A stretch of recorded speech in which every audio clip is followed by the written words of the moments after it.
Right now on CBS 12 News this morning, a marriage for papers ends in tragedy in South Florida. What a man accuses his wife of doing and why he's behind bars right now. Plus, is there a possible presidential run for our governor? The legislation getting a notice and why some think it's more about image than the state's well-being.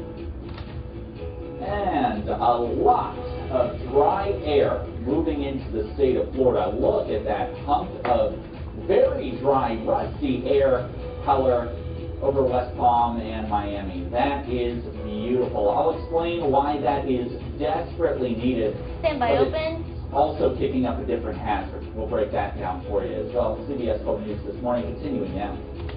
Open up. Standby 5. The one to turn to with Terry Hornstein and Zach Kobe with Storm Track Weather.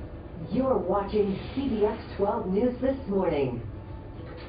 Good morning, I'm Terry Hornstein at 7:29 on this Sunday. It is March 7th, and we're taking a live look right now at Fort Pierce there. That camera just shaking back. You know, yesterday it was the rain we're dealing with, and we talked about this a little bit earlier. Today we're dealing with some wind.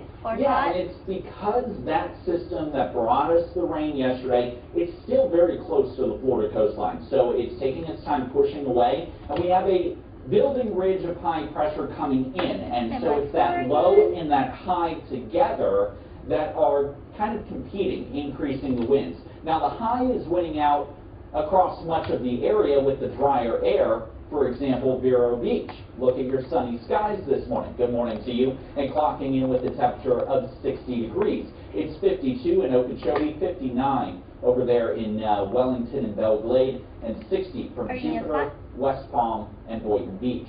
Now that high pressure is also helping to keep a lot of that rainfall offshore this morning.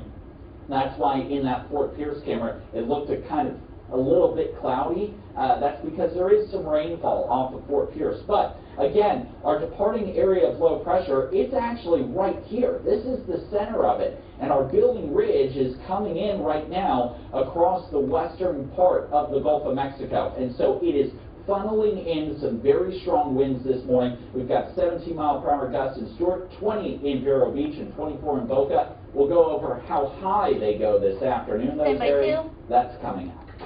Thank you, Zach. Right now, a local man is behind bars, accused of murdering his wife and burying her body in his backyard. Roberto Colon is being held without bond at the Palm Beach County Jail. He faces a premeditated murder charge in the death of his wife, Mary Stella Gomez-Millette. Her family reported her missing earlier this month. While investigating his home, police say they found blood on the front door and in the garage. When they said they came back a couple of days later, detectives say Colon told them Millette was, quote, sleeping with the fishes.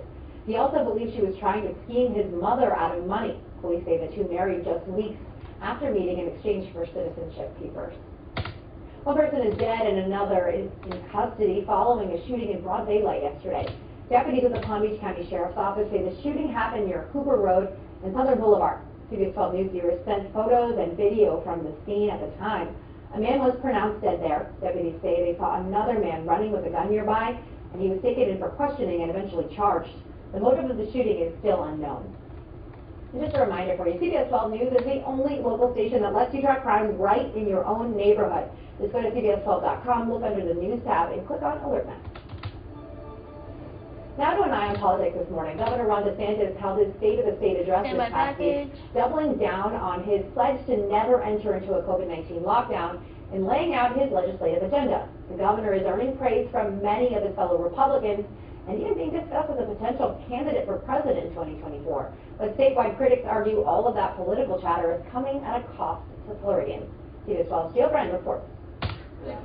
Under COVID restrictions, Okeechobee Steakhouse in West Palm Beach may not have lasted to celebrate its 75th birthday. We would never survive this long. No way. Ralph Lewis, the owner, credits Governor DeSantis for fully reopening the state, something even friends in other parts of the country have noticed. He recently said that he wished they had a governor like the governor we have in Florida. DeSantis' full-throated rejection of COVID restrictions, even as the pandemic raged this winter, brought him national attention. While so many other states kept locking people down over these many months, Florida lifted people up. It's a message conservatives nationwide have rallied behind, and one that prominent state Democrats like Commissioner of Agriculture and potential candidate for governor Nikki Fried argue has ignored the pandemic's toll. It is lack of empathy to so many of our families that are suffering during this. So he's going to have an election reckoning in 2022. With new name recognition, DeSantis is throwing his weight behind a slate of bills in the state legislature, all aligned with national conservative priorities, like curbing mail-in voting, combating violent protests, and cracking down on big tech censorship. Democrats call these bills a political distraction aimed at raising DeSantis' profile. We got 99 problems in Florida, and big tech censorship is not one of them. Meanwhile, the governor argues he's making Florida into Welcome to our oasis of freedom. And whether he wants to or not, DeSantis is solidifying a Republican political future where the sky may be the limit. In many parts of the country under the yoke. That was Jay O'Brien reporting. Coming up on CBS 12 News this morning, as the state looks for revenue, could legalizing recreational marijuana be the answer? Why some say it's too risky and others think it could be the green. Stand by, out in 3, 2, and 1. Break.